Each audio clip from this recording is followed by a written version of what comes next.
नमस्कार, मेरा नाम मनोज पाल है और आज हमारे साथ इंटरनेशनल शूटिंग की एक खिलाड़ी मौजूद है, नेहा तोमर। नेहा तोमर से हम बातचीत करेंगे उनके जीवन के बारे में, खिलाड़ियों के बारे में और वो कैसे खेलती है, कैसे टाइम मैनेजमेंट करती है। आपको बता दूं कि नेहा वो खिलाड़ी है, नेहा तोमर वो खिलाड़ी है हमारे देश की जिन्होंने पहला ही medal international junior world championship में जर्मनी में जीता था।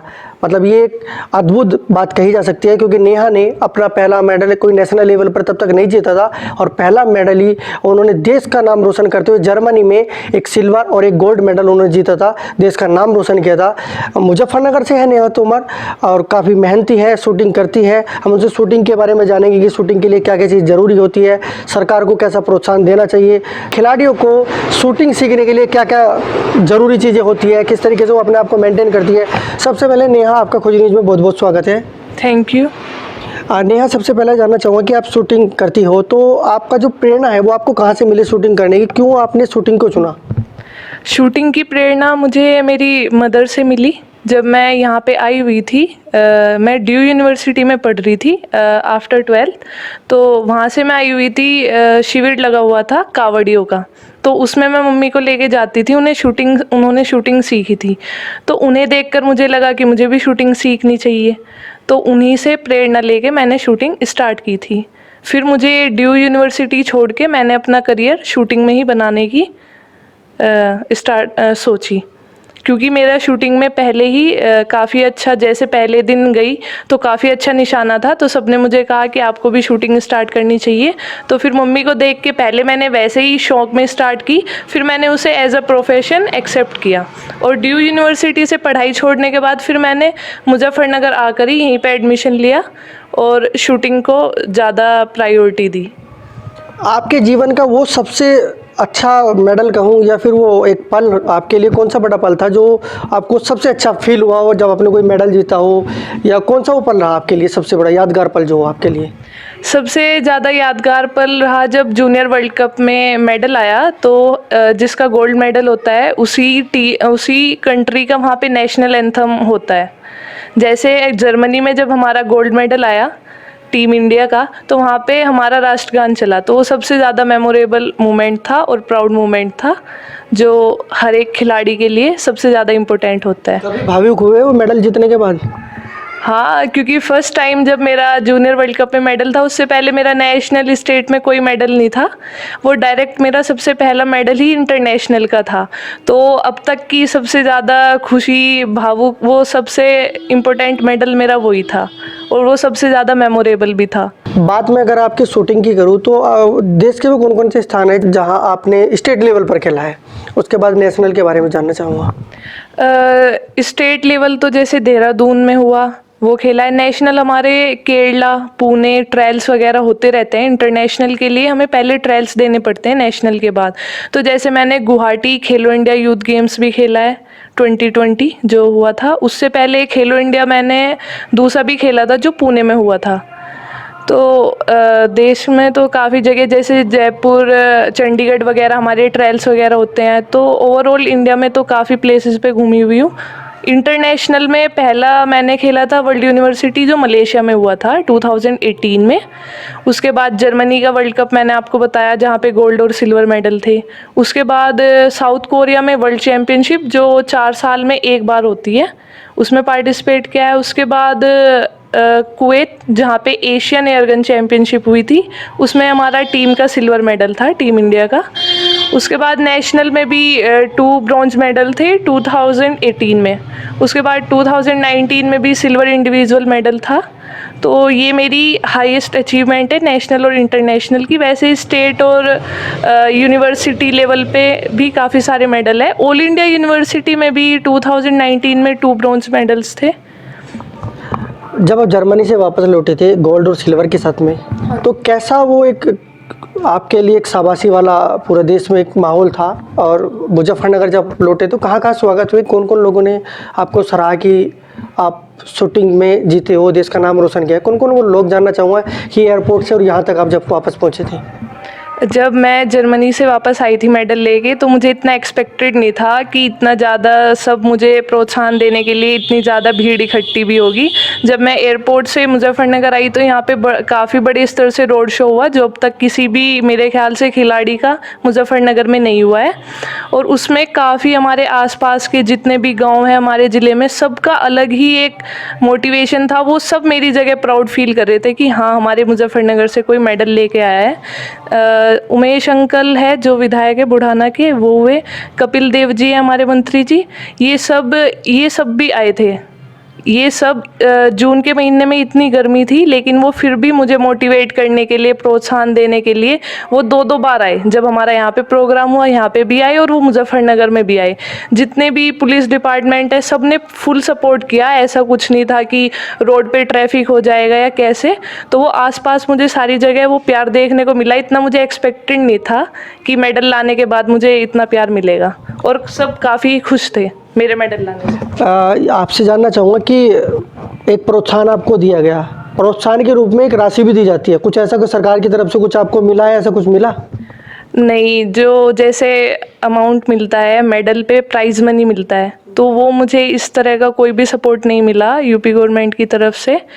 वो मिलना ज़रूर चाहिए, क्योंकि जैसे हमारा शूटिंग काफ़ी महंगा गेम है। इसकी अगर हम बात करें 25 मीटर और 50 मीटर की, तो उसकी एक ही गोली 25 रुपीज़ की है इंडिया में, और हमें डेली भी प्रैक्टिस करनी पड़ती है। 100 to 200 फायर हमें करने भी पड़ते हैं। तो वो सब सिर्फ अभी फैमिली ही सपोर्ट कर रही है, सरकार की तरफ से कोई ऐसी सपोर्ट नहीं मिली। हरियाणा और पंजाब, दिल्ली जैसे हम देखें स्टेट, उनमें ज़्यादा वो है, सब प्रोत्साहन मिलता है खिलाड़ियों को। हमारे यूपी में बहुत ज़्यादा कम है, तो वो मिलना चाहिए खिलाड़ियों को। सरकार से अब क्या रिक्वेस्ट करना चाहेंगे कि इस तरीके से आपको, वो खिलाड़ी को एक तरीके से प्रोत्साहन दे और खिलाड़ियों के लिए आगे आए, क्या कहना चाहेंगे सरकार से आप?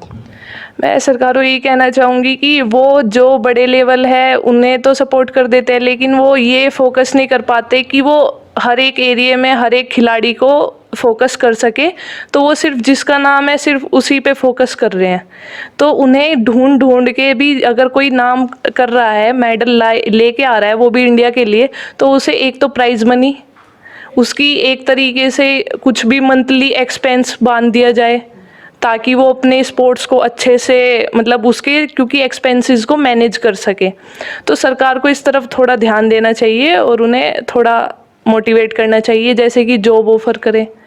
तो जैसे मुझे तो कोई भी ना तो जॉब ऑफ़र हुई है ना कोई कैश प्राइज़ मिला है, तो इससे बच्चे मोटिवेट होंगे, वरना बच्चे सोचेंगे कि कुछ हमें सपोर्ट तो मिलता नहीं। आपका कहने का मतलब है कि बच्चे सोचेंगे, वो खेल की तरफ जाकर अपना जीवन एक तरीके से समझेंगे कि वो खेले, उसके बाद में उनको मिलना तो कुछ है नहीं, इससे अच्छा कि वो दूसरे की तरफ बढ़े। हाँ, उनके स्पोर्ट्स की तरफ से काफ़ी रुझान हट जाएगा। जैसे हरियाणा में है, वहाँ पे बहुत ज़्यादा सपोर्ट है, नेशनल मेडल पे ही 1-2 लाख रुपए ऐसे एक मेडल के ऊपर है वहाँ पे। तो बच्चों को मोटिवेशन मिलता है, तो वो सोचते हैं कि हमें अपना करियर स्पोर्ट्स में बनाना चाहिए, क्योंकि इसमें हमें और ज़्यादा अच्छे से पहचान भी मिलेगी और हमें सपोर्ट भी मिलेगा।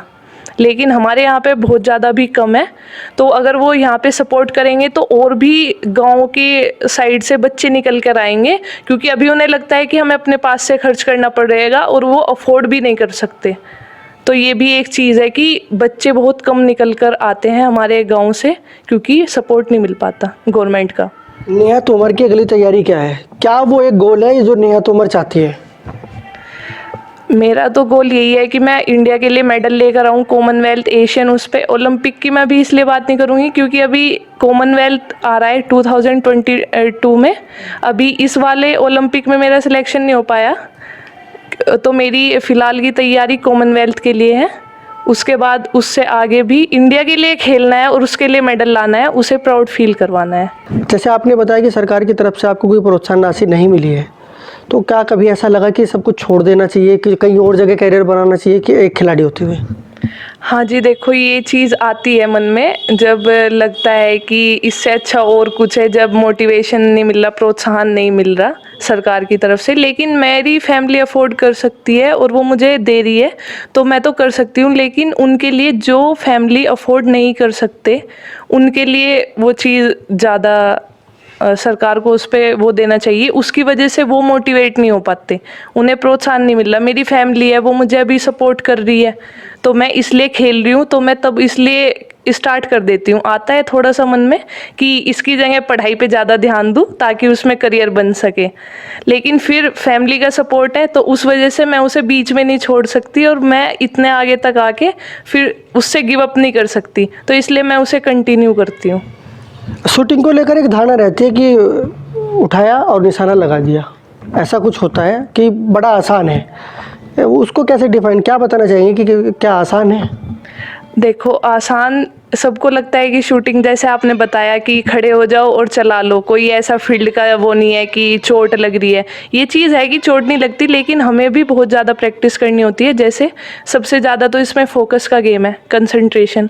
तो सुबह योगा मेडिटेशन करना पड़ता है, फिर हमें होल्डिंग करनी पड़ती है, लगातार 5-5 6-6 घंटे खड़े होके हमें शूट करना होता है।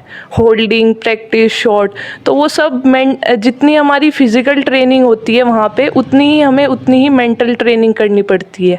और शाम को हमें फिजिकल वर्कआउट भी करना पड़ता है। तो ओवरऑल हमारे 10-11 घंटे, अगर जैसे मैं प्रॉपर खाली शूटिंग मेरा पैशन है तो मैं उसे फॉलो कर रही हूँ, तो मेरे 10 से 11 घंटे बिल्कुल शूटिंग के लिए ही है, तो जो मुझे प्रैक्टिस करनी पड़ती है। तो ऐसा कुछ नहीं है कि शूटिंग 1 घंटा आपने कर ली, खड़े हो गए और शॉट फायर कर लिए तो हो गई। उसके लिए प्रॉपर कंटिन्यू मेहनत करनी पड़ती है, पेशेंस रखना पड़ता है कि अभी शॉट सही नहीं चल रहे, मतलब मेंटिलिटी मेन चीज़ है कि मेंटिलिटी पावर, अपनी मेंटल पावर पर भी हमें इतना ही फोकस करना होता है जितनी हम अपनी फिजिकल ट्रेनिंग पे करते हैं। वैसे तो वो हर एक गेम में है, लेकिन शूटिंग को सब सोचते हैं कि एसी में खड़ा होना है और फायर करना है, लेकिन उसके लिए भी हमें लगातार 5-5 6-6 घंटे होल्डिंग करनी पड़ती है, तब जाके हमारा हैंड स्टेबल होता है, वरना वो रिजल्ट ही नहीं आएगा। तो ये थी हमारे साथ में नेहा तोमर, इंटरनेशनल खिलाड़ी है, भारत का नाम विदेशों में ऊंचा किया है। जैसा कि नेहा तोमर से मैंने बातचीत में जाना कि पहला ही मेडल उन्होंने इंटरनेशनल लेवल पर जीता था, स्टेट लेवल या फिर ये कहिए नेशनल लेवल पर उनको कोई मेडल तब तक नहीं मिला था। तो देश का एक बड़ा नाम रोशन किया है शूटिंग के मामले में नेहा तोमर ने। और नेहा तोमर ने बड़ी बात कही कि जैसे कि हरियाणा और पंजाब में, हरियाणा में जो ऑफ़र की जाती है खिलाड़ी को और वो अपना कैरियर बना पाते हैं इस फील्ड में एक स्पोर्टमैन के तरीके से, बट यहाँ उत्तर प्रदेश में थोड़ा बढ़ावा मिलने की कमी है। तो नेहा तोमर जी, खोज न्यूज़ से बातचीत करने के लिए आपका बहुत बहुत धन्यवाद। Thank you so much.